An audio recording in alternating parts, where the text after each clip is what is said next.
Hello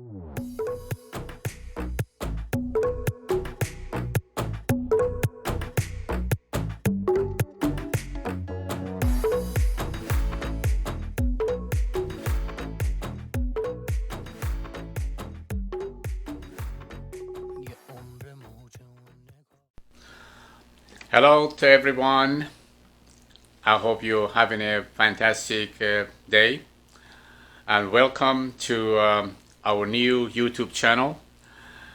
We completed one episode, and the main focus was on, of course, how we're gonna manage our emotion and the differences between IQ and EQ.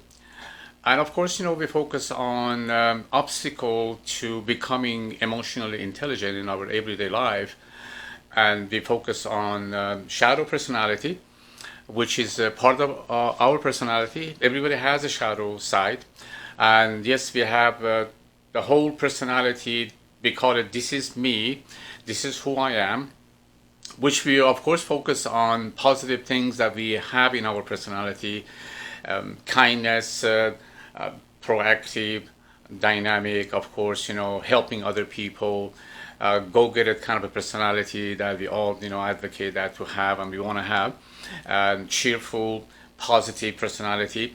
But then on the other side, we have the shadow side which comes from the wounded, emotion that we all carry. Yes, we all came from the childhood that, we cannot say any childhood was perfect. More or less, we all have some level of, emotional wounds that we carry throughout our life, and it's a story of our unconscious mind. And this unconscious mind start forming and collecting data, which is, if I call our brain a computer, a very sophisticated computer, this computer start collecting the information from the moment that we enter to this planet.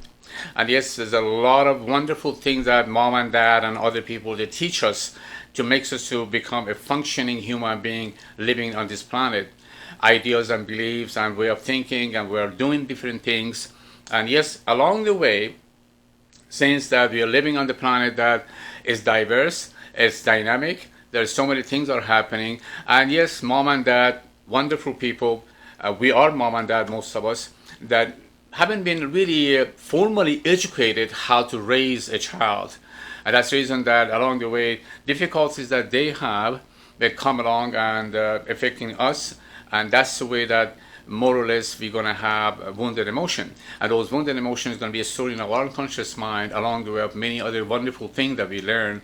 And those wounded emotions become a side in us that it can be hidden. We know it. If you're shy, if we have temper, anger problem, or if we use silent treatment as a way of dealing with the difficulties or dealing issues in relationships, and if you are having that tendency to disconnect and disappear when we have issue with somebody in our life, these can be the mild shadow personality. We don't want to admit it, and sometimes are in hiding. And if other people bring it up that say, hey, you got temper, or you have this sense of disconnection, or you're shy, most of the time we're in denial. We are not going to accept it that yes, I have that side. Even we get a little bit defensive. But we explain that in order to have comfortable feeling about who we are, we need to advocate and advance our positive dynamic side of our personality. But yes, we need to accept the shadow side and become aligned with it. When we become aligned with our shadow side of a personality and definitely accept it and admit that we have that side and come out of a denial, then it makes it much, much easier to become unified with it from the within. And that unification from the within, without the denial about the shadow side, it makes us much more emotionally intelligent, and we're going to reach a higher level of emotional intelligence and wisdom. So that's going to be one of the obstacles that we mentioned, that we need to rework on it, remove it, so then we can be much more emotionally intelligent. And our emotion is going to become easier to express. We can have much, much easier time to express our emotion when we are informed of our shadow personality. So that's the one obstacle that we are going to explore further and further as we continue. Today, the topic that we want to really focus and emphasize on that topic is obstacle to true happiness. And this is again the continuation of the discussion that we are going to have and we've been having in the past, simple answer to the complex question. And one of the major questions that we all have in the back of our mind, how I can be happy? And of course, when we're talking about happiness, it means that how I can feel good. Feeling good is the goal of life. It's a purpose of life that we are living on every moment. We want to feel good. We want to find a way from the thinking and perception and beliefs and ideas, and of course generating wonderful feelings so that we can feel good about who we are. Of course, those of us that all of us, I would say that we should have a purposeful life, and one of the purpose of our life should be making other people also feel good. So if this is a purpose of life, that we are managing our emotion every moment to feel good and to generate wonderful feeling, and of course ultimately being happy, so what are the obstacles to this happiness? We're going to outline some of the basic obstacles. We talk about shadow personality, that's one of the obstacles, and we're going to go to more details of other types of obstacle. One of those obstacles, of course, is depression. We all have mood swing, but every single one of us, we are going to have a fluctuation in our mood throughout the day. And it's nothing unusual, nothing that we can say unnatural. We are living in a sense as a complex entity that we are, with hormones, lots of emotions, and of course, very complicated and sophisticated neurological system. And definitely we have outside influences of all kinds from other people and from the ideas and beliefs that is continuously coming inside of our brain.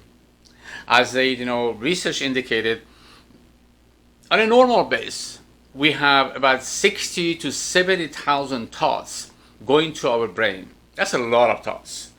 And of course, statistically speaking, a lot of those thoughts and thinkings are negative because of our insecurity. We constantly trying to detect things that might be threatening to us, and so we become more insecure, and we're trying to continuously use our IQ and EQ to overcome those insecurity and hopefully change the direction of negative thinking to the positive thinking. So if you have a little bit of fluctuation in your mood, no problem. But again, if the mood swing going upper and upper to the higher level, and it becomes disturbing, and we become irritable, highly moody, frustrated, angry, disconnected, and then it's the time that there are going to be much more clinical depression, and there are going to be more, of course, there are going to be more symptoms of those, as we call it, clinical depression. And some people, they have that clinical depression, they need to admit it. It's not an embarrassment, it's nothing to be ashamed of. And wherever it came from and whatever happened that we became depressed, that's not maybe the focus. Although we can explore the roots of our depression, but on the other side of the matter is that how we're going to learn to redirect our thinking. And yes, we can adjust our diet, our eating habit, exercise, meditation, yoga, so many techniques that we can, or change of lifestyle we can use in our daily life, so we can absolutely influence our depression and lower it and hopefully bring it to a normal level. Of course, sometimes we might need a medication, which is perfectly fine. There's nothing wrong if we get to the point and a professional, a physician diagnosed that we need to be on some kind of antidepressant. That's perfectly fine. Don't hesitate that. Don't be embarrassed about that. So that's one of the obstacles we need to remove in order to be more positive, more dynamic, and definitely be able to have higher level of. Another obstacle that we should focus on is, of course, anxiety, which right next to the depression. Anxiety is a very, of course, again, normal feeling that we all have.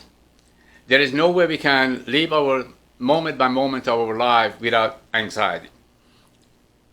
Partially, a little bit of anxiety is positive, because it's going to help us to be more eager and more focused and more motivated to complete the task and go on with the things that we should do in everyday life. When the anxiety gets higher and higher, that's the time they become distracted and disturbing, and we are not going to be able to focus anymore. And again, that's another obstacle to our happiness, because we're going to be much more worrying about how I'm going to manage my anxiety than focusing on the things that we should do, or even building a relationship. If you're in a relationship with someone, then you have high level of anxiety. So, of course, you're not going to be pleasant. You're not going to be someone that you want to be. And the anxiety, one of the downside of it is that it creates irritation and frustration, which might lead to anger and frustration, which again, we're not going to feel good. And of course, with a high level of anxiety, we're not going to be able to make anybody feel good. So let's kind of look into that also obstacle to becoming emotionally intelligent and also ultimately to be happy. As we continue, of course, some of us might have a little bit of OCD. And OCD, of course, that's another downside to happiness. We need to make sure that we're not going to be obsessed with things or even have level of obsession in our thinking. When you have obsession about cleaning and you want to clean all the time and you really are never be satisfied that when is the time that I kind of stop, and so of course your mind is racing, your thought is racing, and that become definitely a higher level of obstacle to your happiness and joy. Sometimes people stay up late and just simply want to clean, or they stay up late and not going to be able to go to sleep because the thought is racing, the mind is racing. And this racing thought is because they're thinking about something that they're very much obsessed about that thinking, and they cannot leave it. They cannot be in peace with that thinking. And that's the reason that we need to also look into that and how we're going to overcome our OCD and racing thoughts, and being pretty obsessed with something that we might do or we might think about it. Another, of course, obstacle that we can look at as we go higher and higher, those obstacles become much more severe. Paranoia. We live in a society and era that security becoming a major issue for all of us. We have so many devices, and we discovered and invented so many devices, technologically advanced devices. It's going to help us to become more secure from inside a home, in our car, in our office, or place of employment. Yes, all of those are wonderful, and we're going to continue using those devices to make us feel more secure. But again, when we become more concerned about security and we don't trust almost anybody, that becomes a major obstacle to our happiness. Now we're looking around and wondering who is there and who's not there. If somebody's following me, or somebody did that to me, or somebody doing something to me, or basically everybody has a bad intention. Everybody is trying to kind of, do something harmful to me. That becomes almost definitely a high level of paranoia.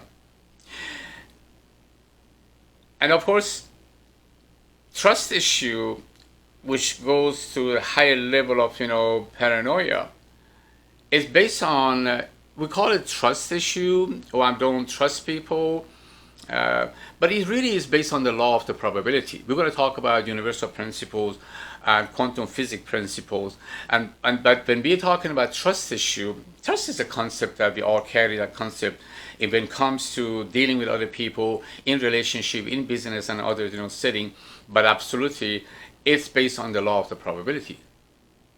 So if we lower the probability of risk that we are taking in any encounter, with the research and the studying and understanding, then of course the probability is going to come down and going to become lower to get hurt. So we want to really use that law of the probability instead of that notion of I don't trust people and I have issues with people.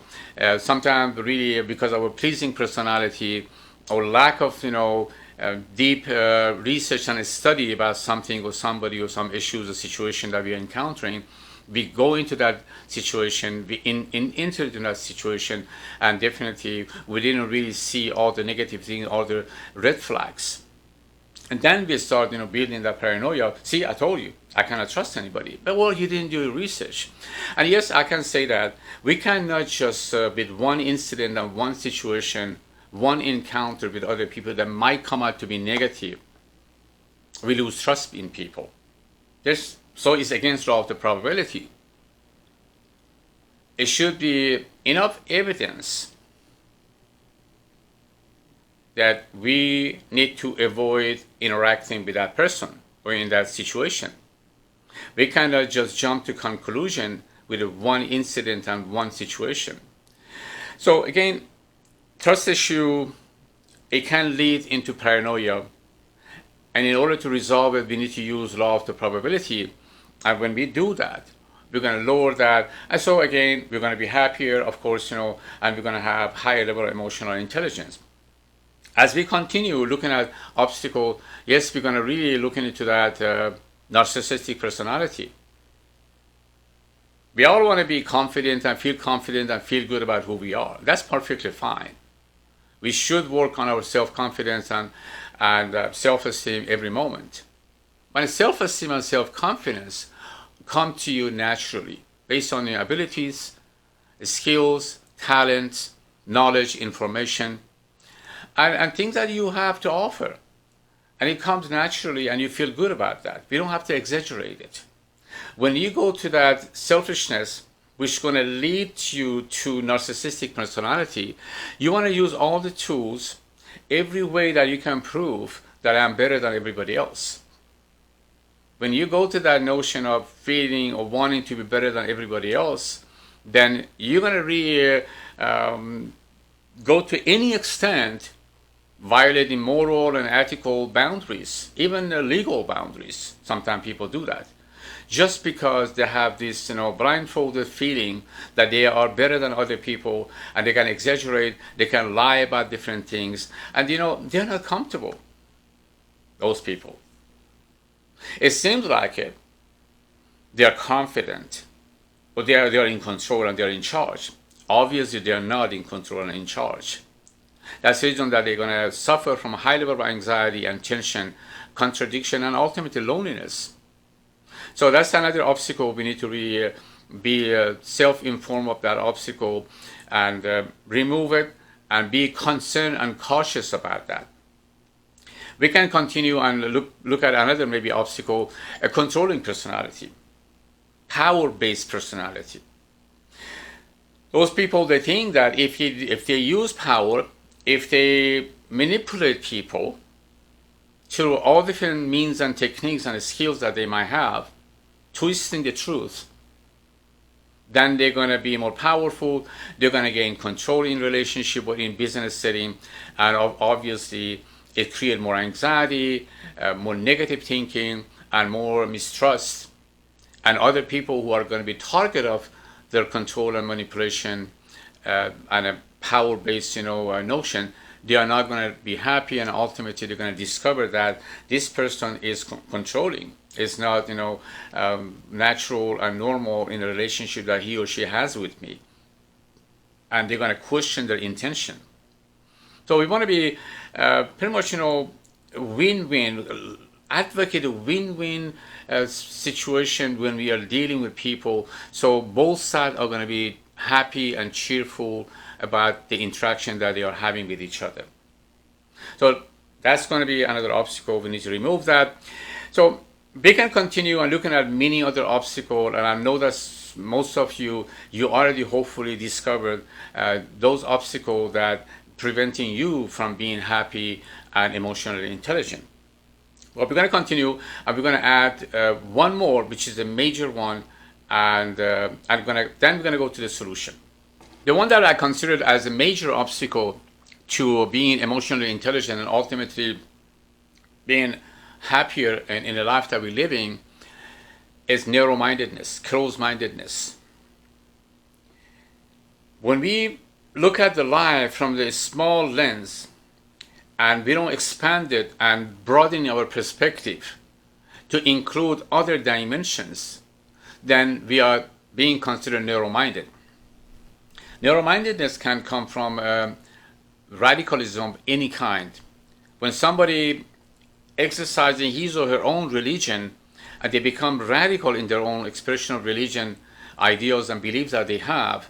And they're going to, of course, believe that my religion is the only religion, is the best religion. I'm going to go to heaven. Everybody else might go to hell.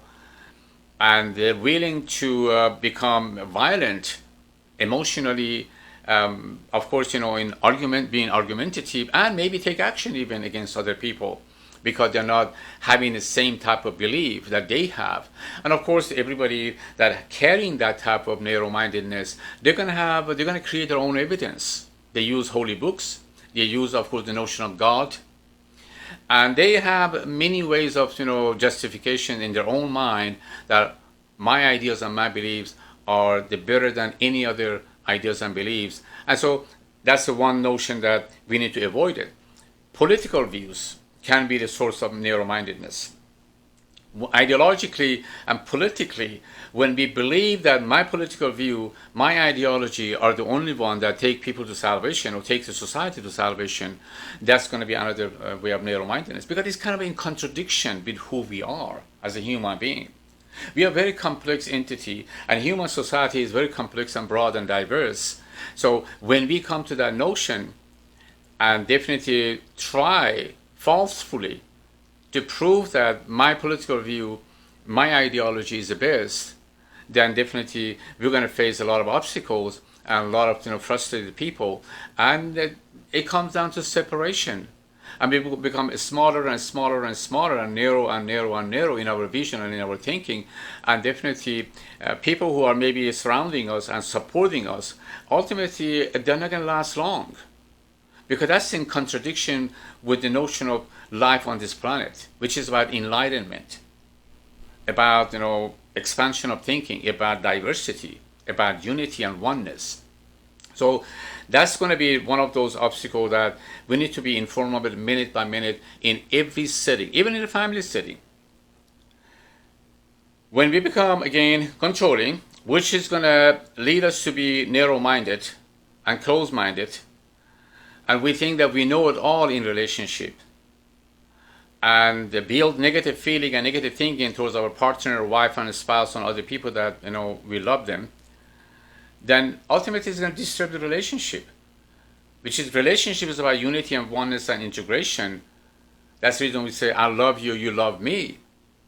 But then when we have that subconscious way of controlling and narrow-mindedness, definitely we're going to alienate the other person which we love, and the alienation lead to the separation, emotional separation, and could lead to the physical separation. So that's going to be one of those obstacles that I want you to keep on your mind, and minute by minute, monitor that maybe that definitely that obstacle.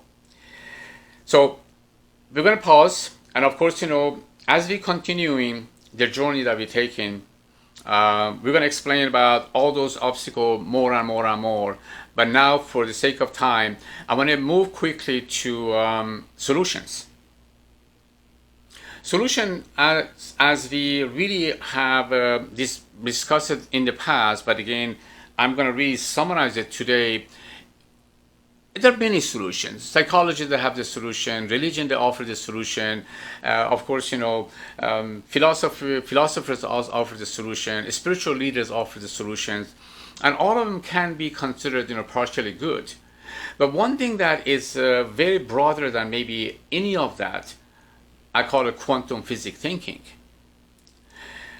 We are lucky that we live in an era that we have access to highest level of course, discoveries and invention and science of the physics, along the way of many other science, all of them together, they guide us and lead us to understanding of the true nature of the universe, which is about unity, oneness, integration, entanglement, which is those are one of those basic principles of quantum physics. When you use those principles in your daily life and apply quantum physics thinking and principles in your daily life becomes much, much easier. You don't have to say, that's my view, that's your view, that's somebody else's view. These are the universal principles that let the universal principles which been tested, and it is a part of the fabric of the society and planet and universe. Let them guide you. when we're talking about law of the relativity, everything is relative. There's nothing absolute. I don't have to fight for something that I might think is absolute. There's nothing that we can call it absolute.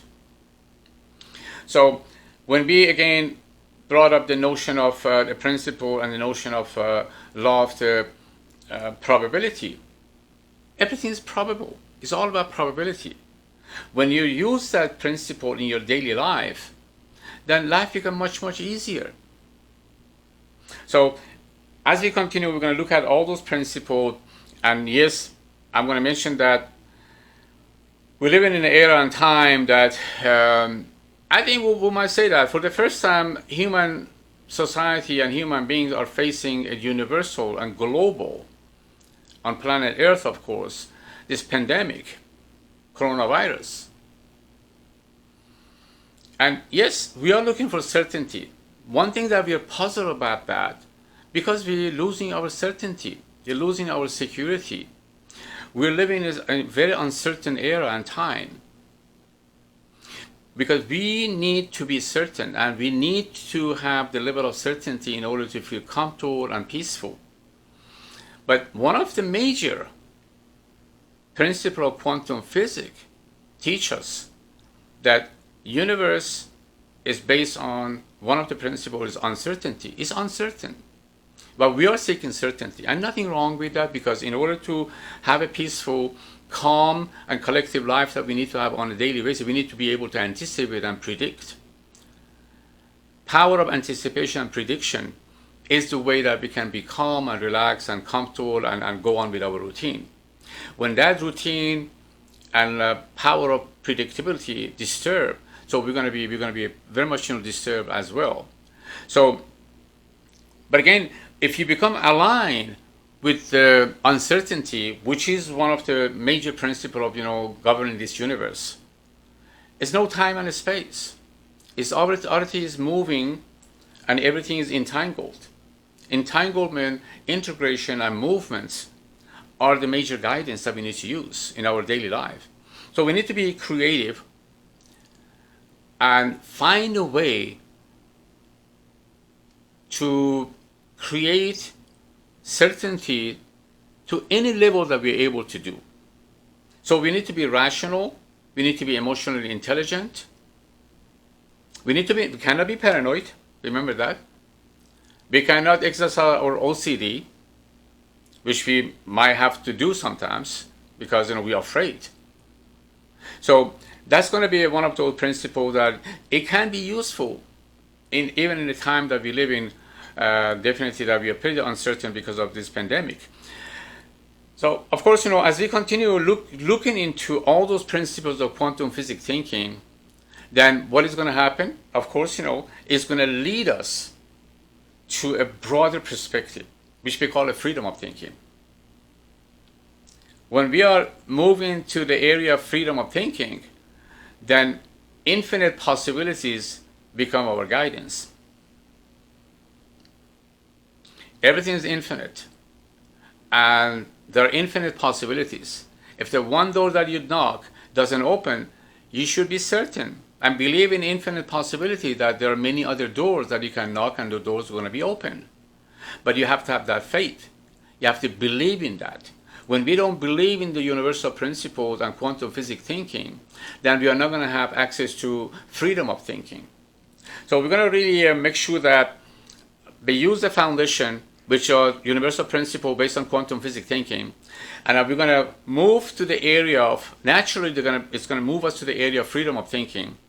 And yes, there is another attachment that is going to be so wonderful, which is a spiritual thinking.